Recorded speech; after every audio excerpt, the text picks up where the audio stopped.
having a negative view of the teen brain in general affect your child? Is it correlated? This is not causal. Is it correlated with how your child is doing 9 months later? And we found that when parents use negative words to describe the teen brain in general, with all of those statistical controls, their kids were lonelier, more anxious, sadder 9 months later.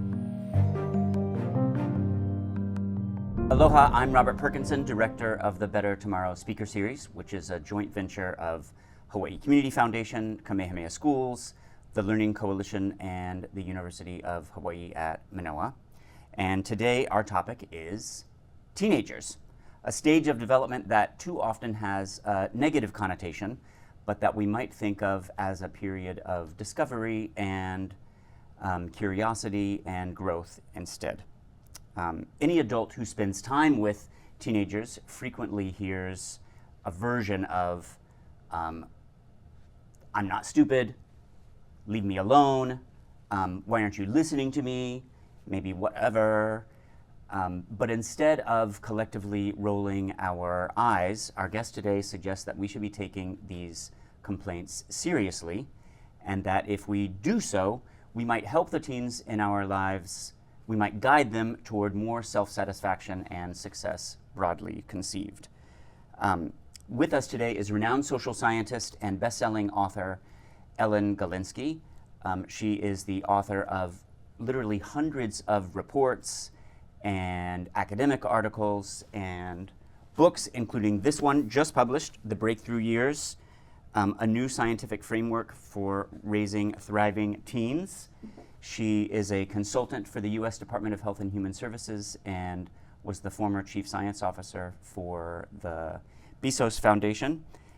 For this book, she's compiled a huge array of neurological and psychological and sociological research and has also done her own studies, and the result is a kind of handbook that I would venture every parent or teacher of a teenager really needs. Aloha, Ellen, thank you for joining us. Thank you for having me. One of the things that's striking in your book at the beginning of it is how negatively even parents conceive of teens, and I wonder if you'd just share with us that finding and what you think it means. There's a debate about how parents see teenagers that I listen to when I go to scientific conferences. And I was sitting at one, and people were saying they feel negatively, they don't feel negatively, we're helping them as researchers, we're not helping them. And I thought, I can find out, because I'm doing a nationally representative study of parents, and was about to, and 9 to 19-year-olds, their kids. And so I wrote a question, it really literally sitting at that conference, if you had one word or phrase to describe the teen brain, what would that word be? And then analyze it. I'll just ask you, what percentage do you think of the parents used positive words? I mean, sadly, it's probably a lot of them said versions of crazy or lazy or... Right, they did. Or what was the word that predominated? Immature. Oh, right. Immature. Which is kind of intrinsically unfair. Well, it's defining, 11% of parents used that word, and another 9% used some version of that word, like unfinished and incomplete and underdeveloped and undeveloped. Mush. That was one of the words. 59% of parents used negative words and only 14% used positive words. But the word immature really interested me because it's telling us that we're defining teenagers by what they're not. In other words, we don't do that with toddlers. We don't say they're incompetent, even though they might be. Right. We don't say that a toddler is an immature preschooler. We don't say that a preschooler is an immature school-age child. We understand that stage of development for what it is. This is the transition between childhood and adolescence. We are biologically primed to behave in certain ways, and if we understood it for what is happening during that stage, I think we'll have a lot less conflict as parents or teachers, and our kids will thrive. How should we be thinking of, like, if you could encourage parents and teachers to think of teenagers with a different word, what might it be, and what implications might that have? Let's have everyone who listens to you come up and send me a word. I would love to know what that word was. I asked the young people at the talk that I did here yesterday if they could come up with a different word, and one person said sense making. What happens during this stage is that the the story of brain development that we've been told is that your thinking part of your brain is not working so well, but your reward part of your brain is working really well. You're all gasoline and no brakes. That's the kind of general picture of that. But what is true is that your thinking brain is working perfectly well unless it's a very emotional situation. So why should that be? Why are we programmed to react so strongly emotionally? We're like emotional detectors because it's the first of all, we have to be brave to move out in the world away from our parents. Think of a bird leaving the nest. You know, it's a pretty scary world out there.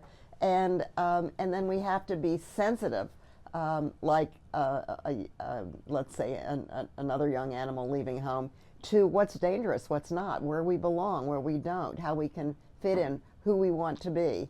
And so those are the challenges of these age. So it's a time of I think the best word for this stage is exploring. It's interesting too that when you think of it that way, it starts to turn our negative ideas upside down, like the ways that our teenagers, my teenager, might seem kind of like fixated on the views that others have of her, the ways that I might feel like she's forgetful or impulsive or not making poor decisions. You're suggesting that's actually all of what she's supposed to be doing at this stage in life, and needs to be doing, I guess. And my guess is, I don't know your teenager, but my guess is that she makes pretty good decisions under calm circumstances, and that it's only if things get exciting or social that she might make decisions that you don't like, and that's because mostly she makes good ones. Yeah, what? Truth be told, mostly she makes good ones. Truth be told, right. in grand and most context. parents said that. I mean, researchers since G. Stanley Hall, since the age of adolescence was defined as a separate stage, because we used to think that people went straight from childhood to adulthood. We didn't have a transition stage here. People have been studying negative risks. That's what they've studied. Thousands of studies of negative risks.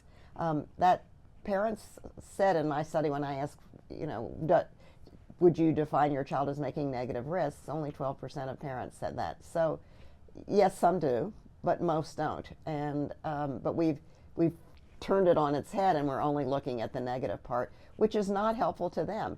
When I started by asking kids what they want to know about their own development, and they said, "Why don't you understand us?" Looking at me as a stand-in for all the parents in the world. And then they said, you were a teenager once. And then they said, why don't people like teenagers? I mean, that was sad to me. That was really sad to me. And I went to the research, and there are not many studies on the conceptions of teenagers. It's interesting, too, that risk-taking, when you frame it this way, is so necessary to it is. be able to find yourself and establish yourself in the world and find your way in it. Yes. So there's one researcher, Larry Steinberg of Temple University, who's done a lot of very important work in this field. And he, a couple of years ago with other colleagues, looked at how many studies there were of positive risks versus negative risks. And there are thousands of negative risk studies. There were three in the literature all over the world. Three studies that's on amazing. Positive risk. And yet it's a time when kids are learning to be brave. All of our social movements depend on that. Yes, and they've done an actually amazing job at stopping guns in school, or those sorts of things that are important to them, and the environment, which is so important to them.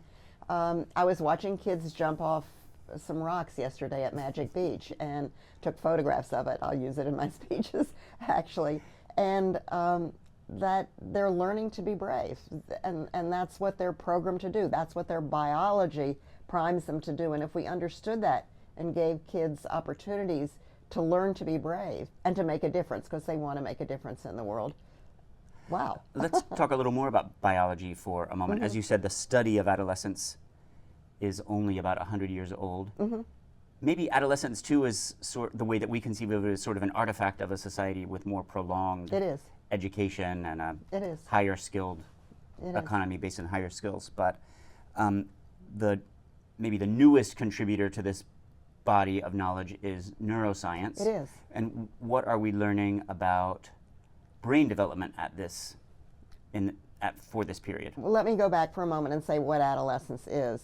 it's defined biologically when puberty begins, which is actually before the teen years, and it's younger and younger. I had more than 1 out of every 10 kids in puberty at 9 years old.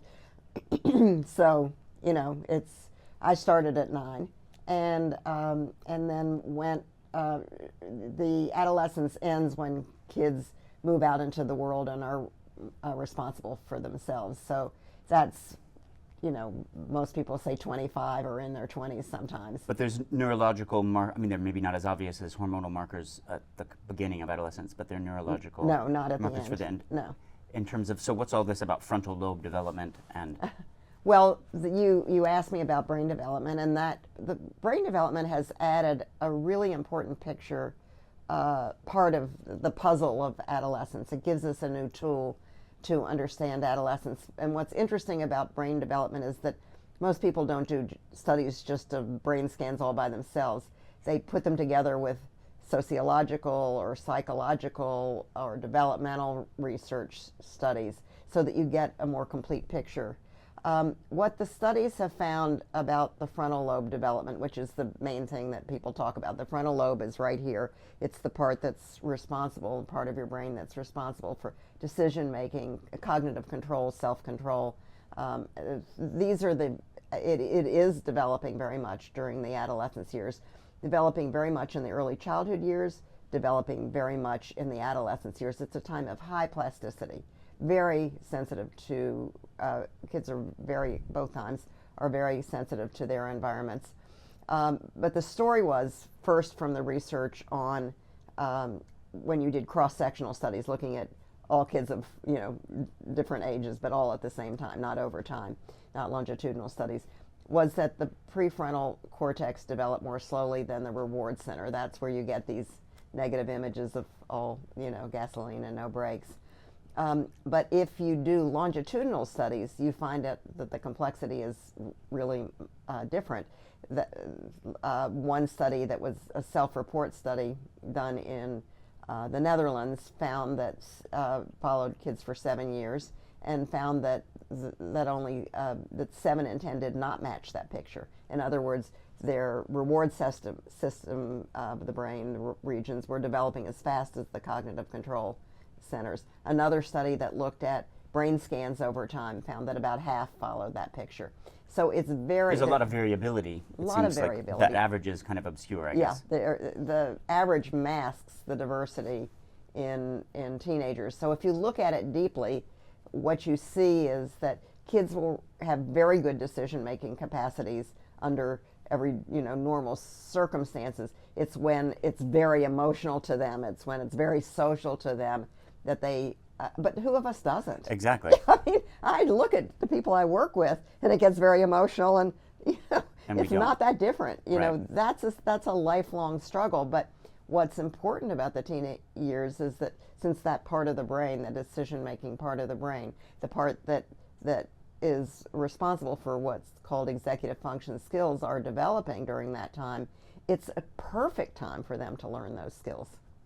Your own contribution to this body of work falls into this method that you call citizen science, but it's basically allowing or paying attention to the subjects of research and letting them sort of say what they feel like saying. And the findings are pretty remarkable and form the kind of organizing principle of your book. But tell us a little bit about your own research and how you did it. Well, I have always done citizen or civic science, which means that I do really good studies, and it's not that I'm so smart.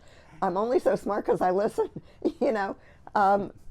I did nationally representatives of the U.S. workforce for 30 years. My studies were always headline news. Why? Because I could go out and talk to employers, and employers before designing the study, there were studies that continued to ask some of the same questions but could add new questions. I found out what was on people's minds before it became the headline news. So I always had data that were really very prescient. So it's also a very respectful. I mean, Hawaii is so important for the respect for the native cultures, and this builds on the principle of nothing about us without us. So in this study, I started with young people. And I asked them what they wanted to know about their own development. I asked them what they wanted adults to know about their people their age. I said, I'm going to interview researchers. What should I be asking them? I mean, I got fabulous questions and very different than had I just written your survey questions on your own. Yeah, because they were informed by young people. So I went out and I interviewed 45 leading, largely cognitive neuroscientists, but who bring in developmental research, and then did a nationally representative study of close to 2,000 9 to 19-year-olds and their parents, pulled out some people from that study and asked them about the findings, like, what do you make of this? And that was pretty unexpected. And then went back to COVID happened, and the pandemic happened, and so went back to see how the kids were doing during the pandemic, and also did a neuroscience study of executive function skills. So because this is the prime time for developing them, right. So I did 4 studies in all, and it was an adventure story. And the result is an amazing book that is organized partially by messages teenagers have for us as adults. One of the first ones is this lament that many teenagers express that they wish we would talk with them rather than at them. Well, the first message, actually, we've just been talking about, which is understand our development. Okay. That's the first one. But the second one is talk with us, not at us. And that, I think, is so important. I ask kids, one of the questions I ask them, and I ask parents the same question in this nationally representative group, what are the most important parenting skills? And there was agreement that it was open communication. Parents and young people feel that open communication mattered a lot in you're having a good relationship with, the parents to the kids and the kids to the parents. But one young man, I just love the way he said it. He said, listen more than you talk. And then he said, talk with when I was a child, use your when I was a child's mind. In other words, perspective take. Understand what it would feel like to be us and hearing your words. And then also your adult mind. So don't just use your adult mind, but try to put yourself in our perspective. Try to understand us and our development. That more open or collaborative style of communication, I think, brings us to the elephant or one of the elephants in the room, which are these screens. Yes. And how might paying greater attention to the ways we communicate, help parents, help teenagers navigate the seductivity of their screens? Well, we tend to think in either ors, like you have rules or you just let the kids do whatever they want. But actually, during this stage, kids know that they're not going to be with you forever, and they want to learn the skills that they feel like they're going to need to learn to do well in life. And so they need autonomy, because they need to learn to fix things for themselves as age appropriate. Obviously a 9-year-old is very different than an 18-year-old. And they need limits. They need both. They always need both. The more familiar they are with a situation, the more autonomy they can have and the fewer limits. The less familiar they are, the more limits and the more, less. That in the beginning you give them more limits and less autonomy. And that applies to the elephant in the room, screen time. Now, I'm sure that you and everyone else have been reading that that social media is destroying kids' brains, and that's just not true. It's just not true. And kids bristle against it. They wrote in. I did ask questions about their use of screen time and their uses of screens, but I didn't ask an open-ended question about screens. But a lot of kids wrote in and said the internet does not define us. It's not going to be the death of us. We are not social media obsessed. Or they'd say some of us are, but not all of us are. And that's what the research shows. The National Academies of Science, Engineering, and Medicine pulled together a panel just to look at does social media harm children's brains. And it could be very tempting to conclude that, because social media has risen as mental health problems have risen, they've been concurrent. So does one cause the other? No. Their social media, there are lots of problems with it. Believe me, I have an 11-year-old grandson in my life, and we live this. It's not just theoretical.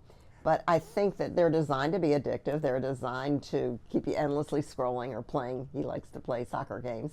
And we need the media companies, and that's what there's a lot of legislation in the states around controlling, having technology companies be more responsible for what they're giving to kids, which I think is very right. There's a huge move. I think 11 states so far have banned or done some sort of ban of phones in schools, which not all parents are in favor of because they want to be able to reach their kids. Yeah, I keep them out of my classrooms. Yeah. So I think that we need to set limits, but do so in autonomy supportive ways. It's interesting too, as a historian, I know that parents once upon a time thought that the novel was actually going to rot, especially girls' minds. There were concerns about the frivolity of radio and recorded music, of course, television. Elvis Presley, oh my gosh. Right. The Beatles were destroying kids. Yeah.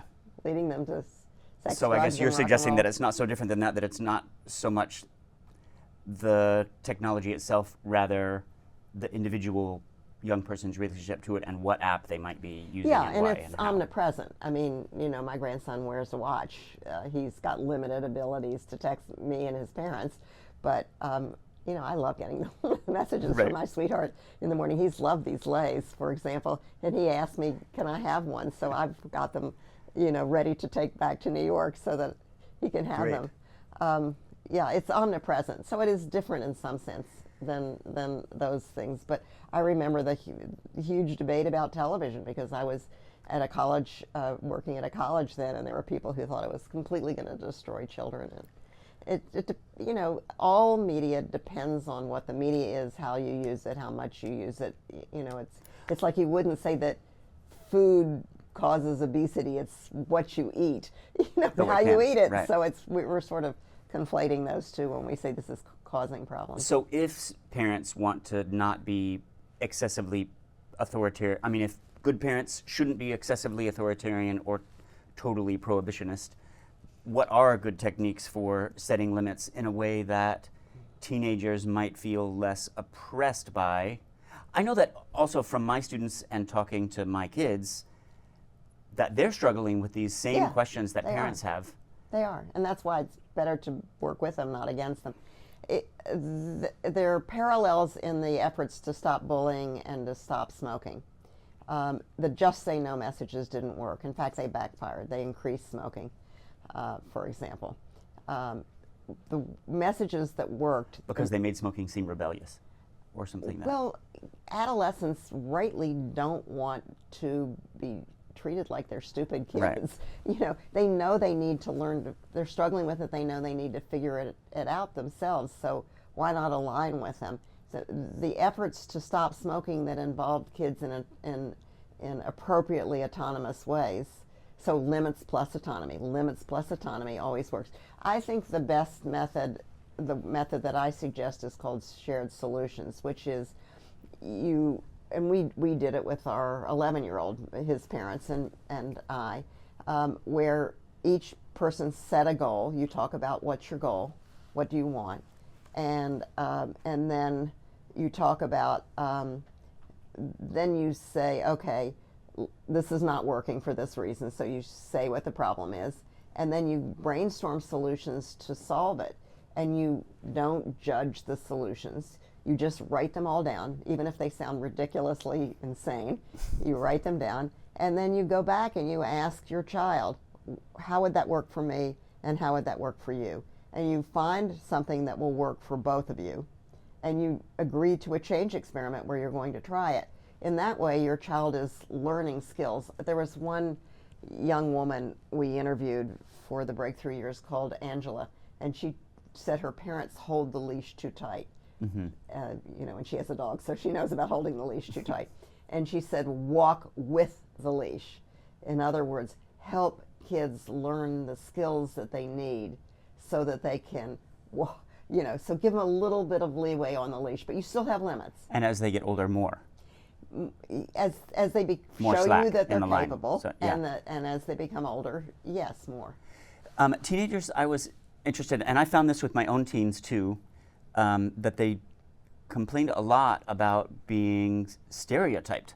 Yeah. And so I wonder if you could, explain how these negative views of teenagers make them feel and maybe affect the ways that they think of themselves too.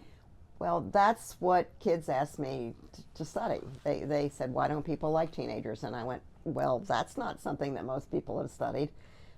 So I went to the literature and I found a few studies, not many, 4 or 5 studies, some in China, some in the United States, that looked at how our views of teenagers affect their behavior. And what they show is that if we expect storm and stress, we'll go back to G. Stanley Hall, who said this was an age of storm and stress. If we expect the worst, we're more likely. It's not completely a determinant, but we're more likely, statistically more likely, to have the worst. So I looked in my own study at the negative words that parents used about their kids. And then we statistically controlled for the amount of conflict they had with their parents, reported by the parents and reported by the child. We controlled for the negative words they used about their own child, so we took those out of the statistical equation.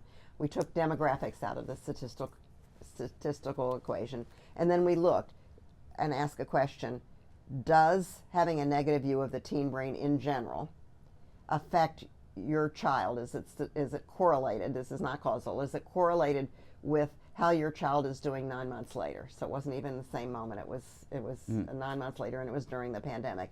And we found that when parents use negative words to describe the teen brain in general, with all of those statistical controls, their kids were lonelier, more anxious, sadder 9 months later. So that fits with what other people have found as well. And you argue this kind of has a social manifestation too, that negative views of teenagers can amount to a sort of discrimination.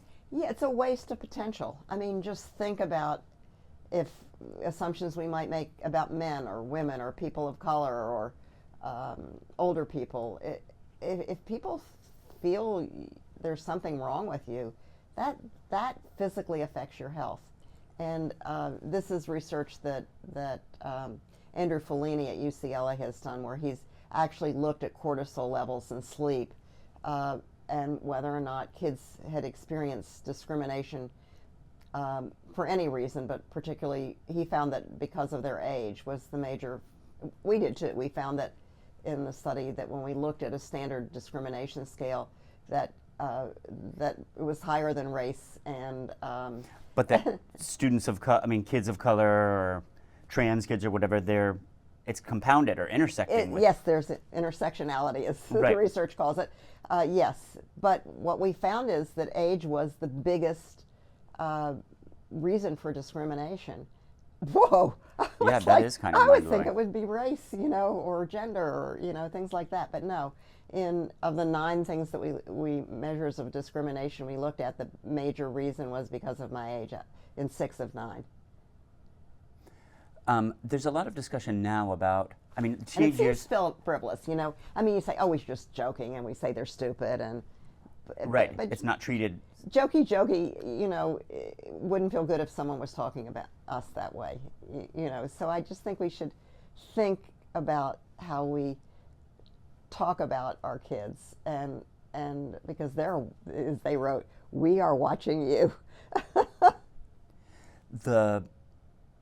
The heart of the book, I think, is really about teenagers trying to understand themselves. It is.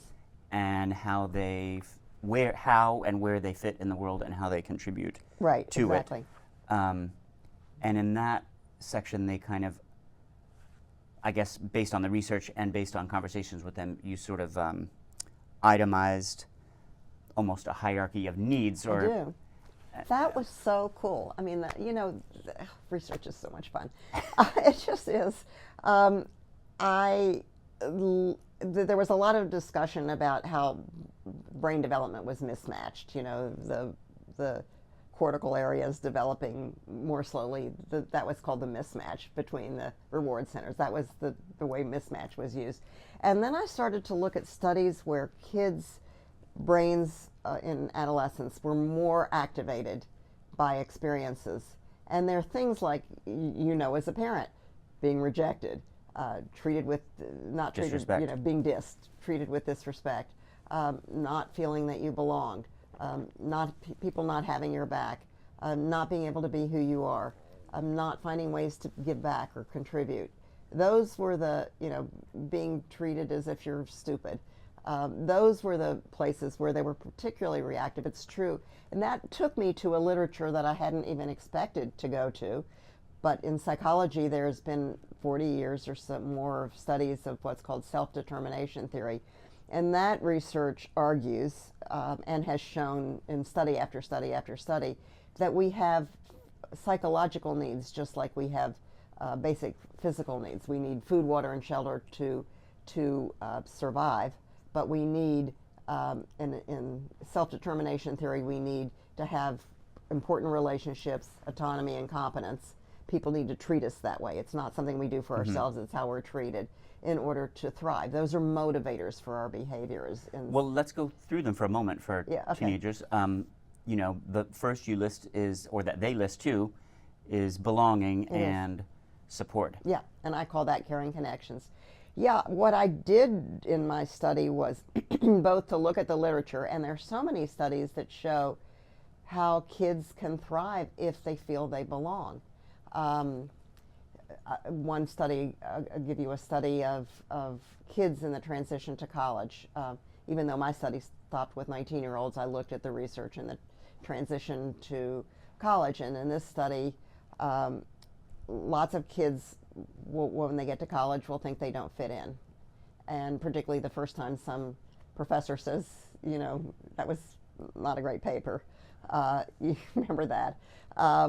And so what this particular study did was to give kids an alternate story, which is that everyone feels that way. Right. Everyone feels when they go to college that they don't fit in. And it's a matter of just getting, more used to it. But they showed kids who were white and kids who were kids of color and kids who were female and kids who were male feeling that way. And the kids could then, when they felt that way, interpret the story in a different way. And that particularly mattered for kids of color. That made the big difference in whether they stayed in school or dropped out or what their grades were. And it even made a difference in their careers 10 years later. Wow. They didn't remember that hour, 2 hour or so intervention in social belonging, Greg Walton's research, but it made a huge difference. So when we meet their needs, it can just make this powerful, powerful difference. And I found that the kids who felt that they belonged pre-pandemic, by their families, by their friends, by their people at school, by the people in their out-of-school activities, and the people online, did really well during the pandemic. So this raises the specter of, it's interesting that you itemized all those ways of belonging and how important family, institutions, family, and friends the people are. in institutions. And we don't, I think, in education sometimes pay enough attention to friendship and sociality of kids as we should. Explicit attention to it. Outside of kindergarten, everybody's supposed to play nice in kindergarten, and they're supposed to learn how to do it, but maybe we should keep doing that. I think that if we paid attention to meeting kids, adults too. I'm doing it in workplace studies because it's predicting turnover. Right. It's not just kids; it's all of us. But kids particularly, adolescents where you're more attuned to your experience, yes. But I'm doing a study right now. I've done, as I told you, nationally representative studies of the U.S. workforce for years. I'm doing studies in education around, do you have an environment where as a teacher you feel you belong, you feel that you're supported, you feel that you're respected, you have some autonomy, the meeting the basic needs. And I'm finding that it's very predictive of turnover. And we're having a crisis in education with teacher shortages. We can pay more, yes, we have to. We can give better benefits, yes, we have to. But if we create environments where teachers feel that they could thrive, just like for kids, we're going to do better in the workplace as well as in schools. We've talked about importance of belonging and support and autonomy and respect, not yet as much about kind of challenge, competence, achieving mastery. Tell us why that's so important and how we can help teens have that kind of experience of skill gaining.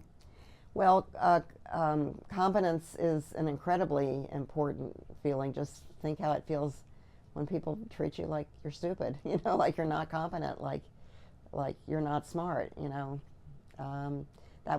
that's used in discrimination research. That's really important. Treating you as if you might make a mistake, but people learn through trial and error. I think we need to redefine mistakes. People learn through trial and error. We need to understand that and help people learn from their mistakes rather than see them as bad. And but we also need to be challenged. We need to be stretched. And if you look at the period of, I've been interested in engagement, student engagement, adult workforce engagement for a very long time, because in the workforce research that I did, employers define success in terms of engagement. Engagement is seen as a proxy for productivity. Studies of engagement are just commonplace in the workforce. So what is engagement? Engagement is that feeling of, when you lose time, when you're just in the flow. You're in the flow. It's exactly flow. And that happens when you've mastered a challenge. So it's really important that we give kids challenges that are within their competence, within their range. There's some things that they can do, but that we help them. And actually, could I go back to respect for a moment? Yeah, please. Because there was a wonderful study that Jason Akanafua, he's at the University of California at Berkeley, did of respect. He helped teachers look at discipline problems and understand the child's perspective, and then treat kids with respect. Didn't mean that they didn't handle the discipline problems. So most kids are suspended from school from little things like insubordination, which might mean standing up and throwing a tissue paper and interrupting other kids, or falling asleep in class, or those are the biggest reasons. And he found that he could, when he helped teachers, did again a very short intervention where he helped people understand the research behind the importance of empathy and respect, and where you heard from other teachers who would use that, and then it's saying is believing, but had you write a curriculum as part of this intervention to help other teachers treat kids with respect, suspension went down by 50%.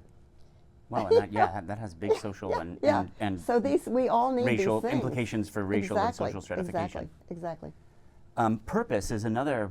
I was interested that, as adults, we're obviously, or I think we're happier if we feel like what we're doing in the world matters. Exactly. And that we have a reason for being here. But exactly. It seems that teenagers also really want to feel like what they're doing matters. They do. And it's something that they're very much looking for during the teen years. Why am I here? Why do I matter? Do they have to find that on their own, or can no? we And help I them? think we look at purpose as a big P. Like, what do you want to do in your life? I think we need to look at it as finding meaning and finding ways to contribute. And that can, the excessive focus on long-standing achievement might backfire, I imagine. Let's just dial it down. But I think if we define purpose as things that mean something to you, and it may be cooking for your grandmother, it may be, very small things that you do, picking up the trash when you're walking around your campus. Here we are on a campus. I don't know. No, I think it's a struggle for me, a struggle for other parents sometimes, is to realize that your teenager develops interests that are distinct from yours. Sometimes if it's like watching someone live video game or something, almost incomprehensible. But it's important, I reckon, to find a way to identify with and appreciate the passions that your I think teenager so, has, and whatever they might be. And you can encourage them. For example, my daughter, honest to God, thinks that social media is the devil incarnate. She just does. She just hates it, and it out of proportion to its evilness. But what we did was, I'm the mother of, as my grandson says, you're the mother of the mother. Deal with her. No, so what we did was she and Zay's father and together we all did was to get him into interests related to media. So he learned to program. He learned Java. He learned to program because he was interested in Minecraft when this is during the pandemic, Right. and he learned to program. Now, that's a really marketable, important skill, and he got into it because it was related to what he was interested in. Then he signed up for a course in graphic arts, so game making, but learning graphic arts through that. I don't think he's going to be a graphic art maker all of his life, but he was really good at it and he loved it, and it was completely acceptable, and so Right. build on their interests in ways that introduce them to a larger world, but accept what they're interested in. If he's really interested in that, you can't say that that's bad because you're saying that he's bad for being interested in it. And that's the currency of the kids. All of his friends are interested in soccer games on apps. Yeah, I have like with TikTok, for example, I have liked it more when my kids are like making their own dances or making their own short Yes, videos rather than exactly. just consuming. Be a content creator, not a consumer. I think that's very important. Even though TikTok, the algorithm is so good, it seems to have shifted away, kind of steered kids away from true. creation and toward. Although I have doom scrolling. a friend of mine's grandson got a record deal out of TikTok, so it Wow. does happen. Someone I know. That is amazing. Yeah, someone I know. So if we design institutions or function or behave as parents in such a way that kids, teenagers feel like they belong, that they have autonomy, that they're respected, that they meet challenges, that they have purpose, do we go a long way towards solving the mental health crisis and the anxiety crisis among teenagers? That seems. I think we help prevent it. Yes, and then we need to have a much better mental health system to address this. We don't. That's when I spent a year, as you mentioned in your introduction, consulting for the U.S. Department of Health and Human Services, looking at those kinds of issues. So we need to very much try to fix the mental health system in as much as we can. But I think also important is to help kids be helpers. One of the biggest things that I saw in interviewing young people who had very, very serious mental health challenges was that they could turn and help when they got well enough, in a sense, to help other kids who had been like them. And it's just true of anything. You think about any horrible experience we've had in life, if you've lost a child or whatever, something like that, if you can turn it into, or you've been through a school shooting, then you turn it into preventing violence in schools. Mm-hmm. If we can help kids in small ways or big ways, help other kids. The Aspen Challenge has a wonderful initiative where they go around to schools and they help them pick a social issue. And I've seen schools through the Aspen Challenge address the mental health crisis and had kids come up with what do kids need to make it a healthier environment. And if we could do that as a part of schools where kids begin to take responsibility to improving mental health, not just something that the adults have to fix. We do have things to do. But if we can help create a culture more of greater respect and helping each other, I think that's important. If you're skeptical of social media and smartphones being causative of the mental health crisis, do you either think maybe it's harder to measure that and some of it might be the destigmatization of talking about anxiety rather than actual increasing anxiety? Is that a concern, or do you think there are other causative agents? Oh, I think there are lots of, the Surgeon General just came out with an important report on parental stress and how that affects our own kids' well-being. And I think there are lots of causes of achievement culture, the social pressure that kids are under, biology, the environment that kids are in. There are just so many parents' job stress. I think there's so many causes of it, but I think if we can help kids become helpers in this and not just the recipients of help, but helpers themselves, studies find again and again and again that a pathway to wellness is becoming a helper. Do you think these stresses and maybe social media pressures are more pronounced with girls, and that accounts for the greater self-reported rates of anxiety among girls, or do you think the research is still out on that? We've had this in adult research for years, where women will report more depression, more anxiety than men. It's more acceptable for women to report it. That's one thing. It's more acceptable these are for hard to women measure. to feel things than for men Right. still. That's another thing. I don't think we should think that boys aren't struggling. They are. In some cases they are. So I don't think that we should, I think we should look at our individual kids and their gender, but and the culture that creates how they feel, but you know, it affects all kids.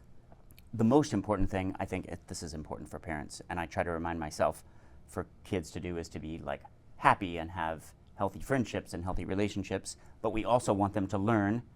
And you talk in the book a lot about executive function, which is often thought of as something that kind of like passively develops with neuronal connections building. Like you just get older, so you get these skills. But you suggest that it's something that should be practiced too. I wonder if you might explain that a little bit. Yes, we all have the aptitude to learn it, but we don't all learn it, and that affects our experience, and this is the prime time for learning. And these are the skills that are life and learning skills that help us now and in the future. You don't have to wait 40 years with these skills. I think that one of the most important things we can do, and I'm working with the with AASA, which is the school superintendent organization, to work with superintendents around the country to help teachers and families and kids themselves infuse learning of these skills. So what are they? At their very basic brain core, they are working memory, or using what you know. They are thinking flexibly, or cognitive flexibility. They are inhibitory control, or what's self-control, using self-control in order to achieve a goal. And they're stopping and pausing and reflecting. So those become the cognitive building blocks of things like being able to set goals, and to take perspectives of other people, and to communicate, and to collaborate, and to solve problems and by thinking critically and thinking creatively, and then to take on challenges, to try hard things. Those are the skills that kids are learning during the teen years, and I think we have an extraordinary opportunity, not by doing something really different. It's almost like you put on a pair of glasses and see the world in a different way. If you can see this as a moment, like if you were my teenager and you asked me a question and I paused and asked you what you think, then I would be promoting your executive function skills. Right, okay. Yeah. That makes sense. And the book is just full of practical, actionable, doable, achievable advice based on evidence, which is kind of unique, I think, in this field, and makes it really helpful. It is, yeah. I try very hard to have news you can use. What is what's like one take home for if parents are going to remember, try to kind of keep in mind one thing? What's one simple take home from a book that is full of really useful advice? Create these as breakthrough years. The brain is at its a time in life when it's at its most learning.